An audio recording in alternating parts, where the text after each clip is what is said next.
Okay, moving on to Kansas. One quick note on the game was going back and studying all three sides of the ball.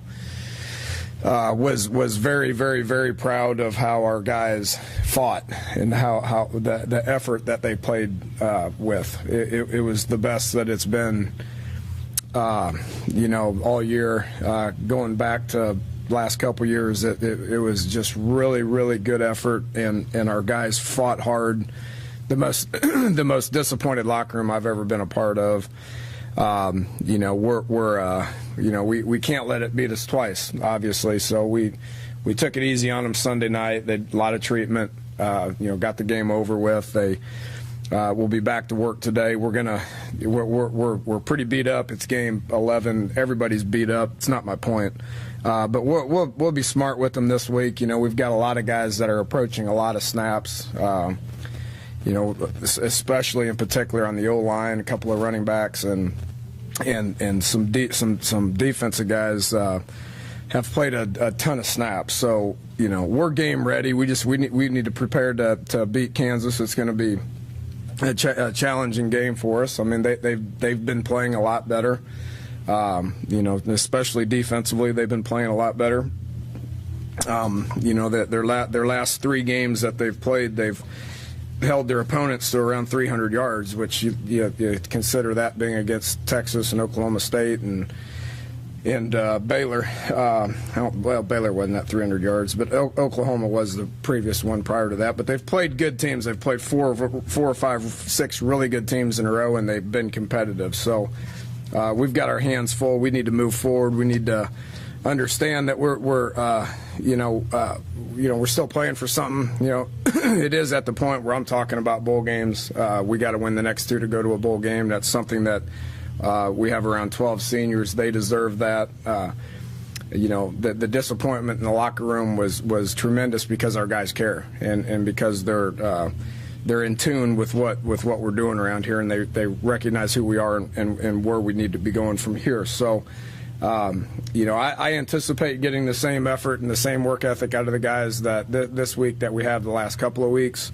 We'll travel to Lawrence, and we will play a team that is improving. Offensively, they've been spotty, to say the least. Another situation where they're playing multiple quarterbacks. What they do with the two is different. They have the Heaps kid who's a pocket guy, comes in, throws it around, has got a couple of weapons. The two that we were concerned about last year, the Sims kid that's a running back and the Pearson kid that's a receiver. I mean, those are the guys that they try to go to. And then when they put Cozart in, the freshman quarterback, it turns into a more quarterback run game. They're going to utilize him in order to move forward. So we need to recognize what their plan's going to be. They switch up what their plans are on a week-to-week basis. So we need to figure out early in the game what their plan of attack is going to be, and we need to make some adjustments on the sidelines in order to defend that. Defensively, they're playing well. They're playing with tremendous effort. Their defense is keeping them in games. They're really good against the run. They're going to play a lot like what Texas played last week. They're going to try to outnumber us in the box. They're going to their corners and their safeties are going to man you up. And teams haven't had a tremendous amount of success at getting behind them in those situations. So we somehow got to figure out how to run the ball. And then when we have chances to make plays downfield with the receivers, we need to do a little better job of that than we did last week. Special teams, got a great punter. They've punted quite a bit, and he's averaging over 45 yards a kick. Several of those have went 70 to 80 yards. So they got a great punter. And, doing a pretty good job in the kick game other than that. Got several guys in the back there that are returning the ball, so we got to be conscious of where they're at. So it'll be a big challenge for us. Injury-wise, we lost Jared Barber for the year. Disappointing. I think he had another 14 tackles in the game on Saturday. It was playing at an extremely high level. Effort was great. His attitude was tremendous. He's been one of the team leaders for us on defense, and he's out with he's out with an ACL, so he'll have surgery here in the next week. We'll lose him for about 6 months. KJ Dillon's just got released from the hospital. He's had severe dehydration, which his body had an adverse reaction to, which has caused problems. Was in ICU for a few days and just getting out of the hospital now, so he's on the shelf for the remainder of the year as well. So a couple more guys down. Doug Rick will still be out. You know, his head thing is not anywhere close to clearing. Clint, his shoulder's fine. His head was in a much better spot Sunday and Monday. We will anticipate him in practice today to see how he reacts to it. You know, obviously it's going to be non-contact with the quarterback, but we got to wait and see how he progresses with the tests that they do on him after today's practice and after tomorrow's practice. With that, you know, you got 20 other people on this list Saturday today that we'll be out there. We'll be able to go out there and practice with and see how they do. And I know you don't want to make an excuse. I'm not asking you to make one, but can you qualify how significant the depth of injuries on defense are now? I mean, that's a long list, and that goes back to August too. Yeah, it's a lot of guys with that had played meaningful snaps, whether it was this year or years in the past. But again, we're not going to use that as an excuse. We got to get guys like Marvin Gross and Jeremy Tyler and Darian Howard. Darryl Worley's been getting more and more snaps. You know, here recently played a whale of a game, played 90-some snaps at corner after coming off an injury. Just had played really good. You got to get guys. It's their time. You know, you got to get guys like Ricky Rumpf and Brandon Napoleon, who didn't play very much in this past game because they had a little nick here and a little nick there. I mean, they're not hurt. They need to get out there and they need to play through it. But it's harder for young guys to do that. Darryl Worley did it, and we were happy with him. But those other guys need to do it as well. Depth is a problem. It's where the snaps are starting to pile up. You know, Carl, Darwin, Will, Shaq, those guys are playing their tail off.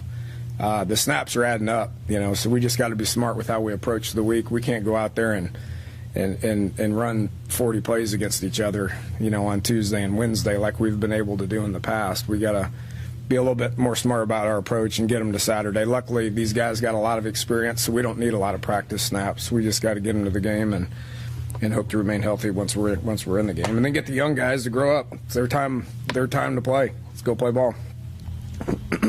What is your rotation at linebacker with Jared out, and obviously Doug extended his boat? What are you going to do there? Kwiatkowski's played pretty well. You know, he's playing at an extremely high level. Thankful for him. Tyler Anderson's going to get snaps inside. We've moved him all around. He's been playing fantastic on special teams. Juwan Snow had his best game on special teams, made 4 or 5 special teams plays in the game on Saturday. So he'll get reps. Sean Walters is another young guy that needs to step up. You know, it gives you 4 backers there that you can play with. Is it at the level that you'd get with Barber and Rigg? They don't have the experience. They need to take advantage of this opportunity and play ball. I'm assuming that at this point, a couple of weeks ago you brought Darian Howard out of mothballs. I mean, there's nobody else left, is there, that you would waste a red shirt, burn red shirt? No, we wouldn't. No. It's backup guys like Tyler Anderson. It's backup guys like Juwan Snow. Eric Kinsey needs to come on. Darren Howard needs to take more snaps. Noble needs to take more snaps. I mean, we got bodies. Are they seasoned vets? No, but you gotta line them up and you gotta go play. Have you made any decisions on center and what you're going to do there after making a switch last night? No, not yet. We got good quality snaps out of both guys. Was really happy with how Tyler played when he went in there. With that said, I mean, Pat's what makes us tick. He's what makes us tick up front. Our guard play with Spain and Mark is so good right now that we don't need Pat to take snaps at guard. He's more comfortable guard center. So we'll get out there and we'll practice for a few days, see how it looks, and we'll go into the game. We're going to need both of them to play, center for a variety of reasons and a variety of snaps. Some of the scores have been close. How do you feel the team is as far as being close to being a winning team? I mean, Our team? yeah. Yeah, I think we're close. I think we've been close all year. We're playing quality teams. We get it. We're getting better. We're playing a lot of young guys. I don't know. I mean, I think we're close. I'm still hoping that it happens this year. I mean, our goal is we talked about it on Sunday night is to go win this one and then take a week off and kind of get refreshed, and then win another one, and then take a few weeks off and get refreshed, and then go win a bowl game. So we do that. That'd be pretty similar to what happened last year. What do you think? I mean, you see it sometimes with teams that they don't get over the hump for whatever reason. You've had like 4 weeks in a row where 3 of them you couldn't hold on to a lead or whatever. What's the difference between winning and losing? Is it mistakes? It's slim. The margin of error is very slim. When you play good football teams, I mean, you got to perform at a high level every week. If you don't, you get beat. And it's no different this week going to Kansas. It's no different. We've been there. I mean, what do you blame it on? I don't know. I can give you a bunch of excuses. I mean, the only one the only one I'm really going to give you is, put it on me. I mean, I tried to do something a little bit different to get us over the hump. I've been saying all year long, I think we've been close. If I had the answer, I mean, I would have put it in place a long time ago. But the one thing that I'm very thankful for is the players are attentive. They're playing hard. I think you all can see that and appreciate that the guys are getting out there and they're playing hard, and it means something to them. I've never been a part of a locker room that disappointed, which means they care and they're trying. I can sleep at night because of that. It didn't make that loss any easier, but I can sleep at night because of that. So they're trying hard. The coaches are trying hard. We remain united, and we have a plan, and we're building something bigger than just trying to line up a team to beat Texas. So we're gonna keep the course, stay on track this week, and line up and hopefully get the same effort and energy and want to go win this one. Are you getting a little bit more practice reps at quarterback, or for emergency situations, or not many? No. I mean, you can barely rep 2 quarterbacks, let alone 3. He takes individual reps. He does scout team reps. He does individual reps. He would have been the guy to go in there. But with that said, I mean, we anticipate Clint coming back and being fine. Ford's, closer to 90% now, so he's probably going to start repping this week. Whether that's good enough to, for them to be meaningful reps or not, I got to see what it looks like, But he's getting close, so we'll be all right. Do you think offensively, younger guys like Nikhil, Mario, they're starting to get it? Yeah. Mario had his best game. I mean, he was. That made me smile for the first time maybe all year when he took just a routine play and went and made a big play out of it. So he's getting more comfortable there. Nikhil's been, Nikhil's taken a whole lot of steps for a true freshman. So he's going to get better. He needs an off season to continue to mature and get bigger, faster, stronger to where I think he can be a dominant player in this league. Dana, as ridiculous as this may sound for a 4-6 team facing Kansas and Iowa State, do you have an issue with the fact that you're playing 2 pretty bad football teams record-wise? Somebody may take something for granted. I wouldn't think so. I mean, we've been in a bad place this year as well. So they're no different than any other team in the Big 12. I mean, if you look at the games that they've been in, they're playing with a bunch of effort. I mean, how close was Iowa State to beating Texas? How last year, how close was Kansas to beating Texas and Lawrence? I mean, it can happen. I mean, if we think that we've this just sounds so silly to say, because it's like you said, with being 4-6, if we think that we have any chance of just showing up and beating anybody in college football, then you got another thing coming, especially 2 teams in the Big 12 that are looking for a win.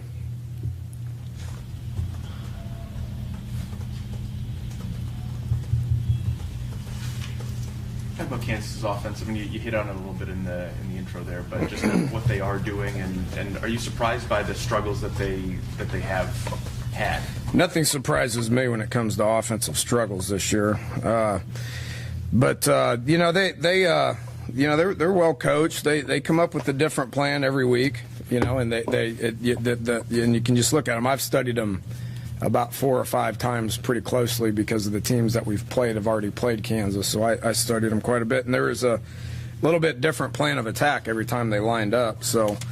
They're searching for an identity, like a lot of teams in the Big 12 are when you're playing 2 different quarterbacks that do a couple of different things for you. So they got a couple of guys that scare you, in Sims and Pearson. The quarterback's got athletic ability that gives them the ability to do some run game with them to be able to move it forward. So we'll have to identify what their plan is, and we'll have to talk about it on the sidelines and go out and either change, our defensive attack or communicate what they're trying to get done.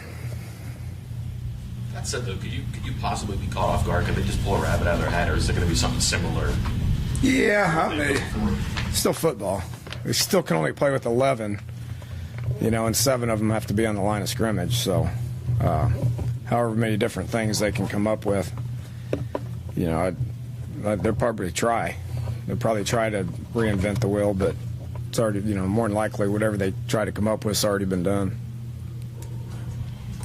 They brought in a bunch of transfers, especially junior college guys, and it's not all worked out for them. Conversely, if you look at offense and defense for you guys, most have maybe one exception. I guess they're all starting or playing big roles too. As you look back on that now, is it where might things be if not for them? You talking about them? For us? Yeah, the only team that probably attacked junior colleges more than we did was Kansas. And looking on their 2 deep, I mean, they play a lot of bodies on defense. So looking at their 2 deep, you see them all those guys they recruited, you see them in there a variety of times. As far as we're concerned, we did it for a reason. And it has worked out. The issue is, especially when you get guys like Dontrell, Brandon, Mario, a lot of those guys didn't join us until August. You can throw Charles in there, you can throw Clint in there. It's one thing to get a transfer like Kevin and Dreamus who are functioning at a high level for us. To have those guys, in January, to where you can really coach them and all that and get them ahead. But you still need those game reps in order to get them functional, get them to play at a high level. Well, there's another 5, 6 guys, 7, 8 guys that didn't join our team until August. So that's tough. It's not ideal, but we did it for a reason. So with Mario, because you didn't know maybe where to put him in now because he's outside, he's found a spot that he's just better there than maybe inside. Yeah, and I kicked myself in the tail for not doing it earlier. But if you look back, he got here August 1 and he didn't practice for the majority of August. So we were, when we recruited him, we were like, this is kind of a Tavon kind of guy because he played a lot of running back. They moved him around a little bit. He had that kind of speed. But looking back on it, without being able to coach him, Tavon's junior year, and I'm not comparing him to Tavon. I mean, that'd be ridiculous to do that. But we had Tavon all spring, and then his junior year was just okay. I think he had like 2 receiving touchdowns prior to the Orange Bowl. And then obviously the more we had him, the more comfortable he gets in the system, the better it is. It's harder to play inside than it is to play outside. So we finally got smart and we moved him outside, and he got real comfortable. And he's been getting better and better at that position every week. So, what he did on Saturday was good to see, but he's been heading that direction ever since we moved him there. I think, yes, he's found a home and he'll get better and better. What, in your mind, what is the best thing about being able to go to a bowl game? Well, that's a reward for the seniors. That's the number one thing. You can say it's for development. You can say it's to where you go win one and be on TV. Get a trophy in your trophy case. I mean, all that stuff's positive, and it's a good experience for the kids. It's a good experience for coaches, families, fans. I mean, all that stuff's good, but you know, a reward for the seniors. I mean, we got about 12 seniors that have been fantastic. You know, and again, you're talking about guys that have been through a lot of transition, from coaching staffs to conferences, do a lot of that stuff. Guys like Will and Shaq and Pat and Fight, you know, Darwin Cook. Charles has been phenomenal coming in playing his 1 year. Nick Kindler. Ivan's been through a lot, you know. So you got a collection of guys that want to keep playing. So being able to get them, you know, to a bowl game is big. And then just the developmental process that you get. You don't get a whole spring practice. You get, based on weather, you're going to get about 8 to 10 practices, you know, which is very important. It's very important to be able to continue to practice those young guys. I mean, it's been 11 years since this program didn't go to a bowl. I'm thinking that it's been maybe the same amount of time since you haven't gone to a bowl game. Do you kind of maybe even take that for granted? Is that's something that we need to do? That's part of our program. It's getting that extra money. Yeah, it is. You know, it's been, I think I've been to 13 in a row, so it's what the expectations are, certainly. You know, we're going to do everything in our power to be able to get there. I know that. That's what our goal is. We're going to put forth effort. We're going to try hard. We're going to coach hard. We're going to, you know, hopefully put it all together and go play hard and win the next two to be able to make sure that happens. It's certainly the expectation that exists here. It should, and it will continue to as well. Not really football related. Any thoughts on Clements leaving and heading to Clemson? Oh man, yeah, that I was watching film yesterday and got the news that was it's disappointing news for WVU. Jim's a great ally, great friend. You know, he's done a tremendous job for WVU. We thank him for all his hard work and support, and wish him luck. No question. Last week you said that maybe earlier in the season people thought they were playing about as high level, and you didn't really agree with that. I mean, obviously a bunch has happened, including conference play issues, but what is the reality? Not just right now, I guess, but maybe for the season, about I don't know how much better they are, how good they are, maybe how they aren't. I'm not sure. What do you think? For 12 series, they played as good as they can possibly play in the game the other night. You talk about offensively, we put them in as bad of situations as you can possibly put them in with our ball security issue at the quarterback spot. You know, and with that said, they played phenomenal. They held them to 13 points in 2.5 quarters. You want to be a great defense, that's just got to continue.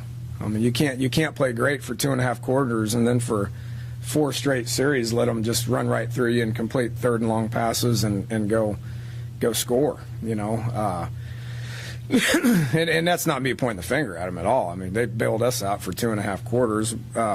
We could have had a chance offensively to seal the game at the end. I mean, there's plenty of blame to go around for all parties involved. If you want to be a great offense, you get them off the field on a few of those third downs in the fourth quarter when we have a 10-point lead or a 3-point lead or whatever it is. You want to be a great offense. It never gets to that point.